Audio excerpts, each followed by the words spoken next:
Seterusnya, kita ke Bumi Kenyalang untuk mengikuti perkembangan dari sana. Antara tumpuan hari ini, projek pemasakan kamera litar tertutup di Bandaraya Kuching, Padawan dan Samarahan. Kita bersama Buma Win untuk butiran lanjut. Buma. Terima kasih Zaira, salam sejahtera dan salam hormat.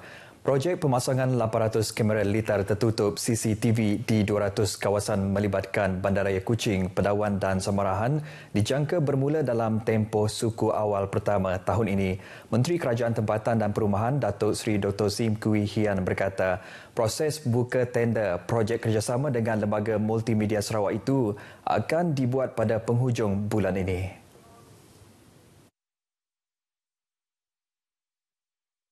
Jelas Datuk Seri Dr. Sim Kui Hian, CCTV tersebut akan dipasang di kawasan seliaan Majlis Bandaraya Kuching Selatan, Dewan Bandaraya Kuching Utara, Majlis Perbandauan Padawan dan Majlis Perbandaran Kota Samarahan. Ujarnya lagi, konsep tersebut penggerak utama digitalisasi kawasan bandar iaitu semua bentuk data akan berpusat di Pusat Operasi Bersepadu Sarawak.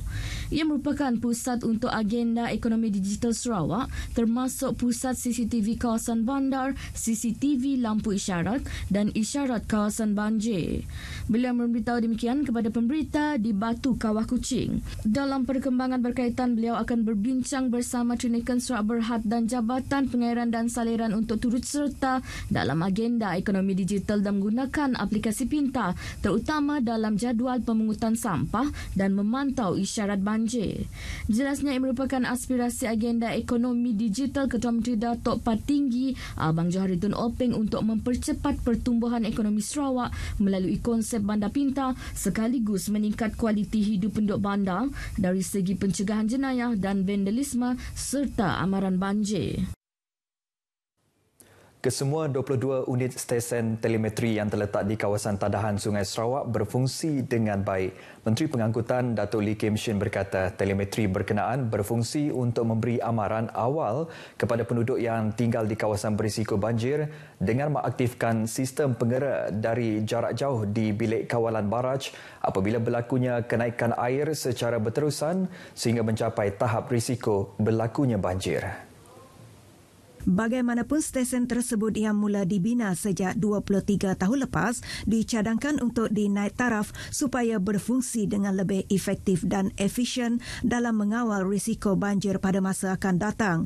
Beliau memberitahu antara tujuan lain ia diwujudkan adalah untuk mengumpul jumlah hujan dan ukuran paras air di kawasan Tadahan Sungai Sarawak bagi mendapatkan keadaan sebenar yang dihantar ke bilik kawalan operasi Baraj Kuching selang 30 minit.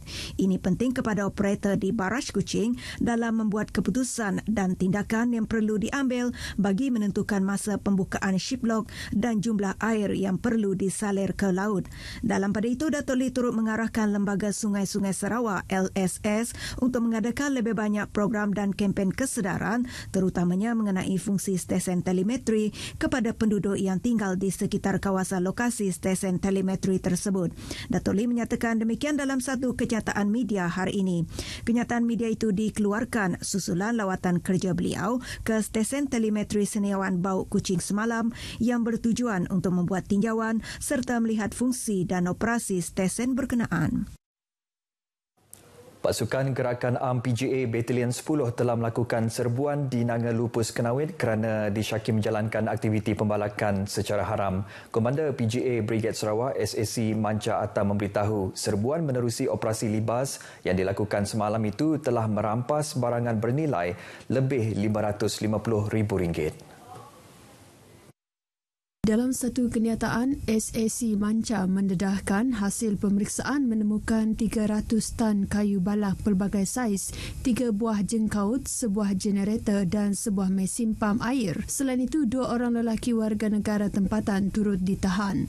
Tangkapan itu dilakukan di bawah Ordinan Hutan Sarawak 2015, manakala hasil rampasan telah diserahkan kepada Jabatan Hutan Sarawak Wilayah Sibu untuk tindakan lanjut.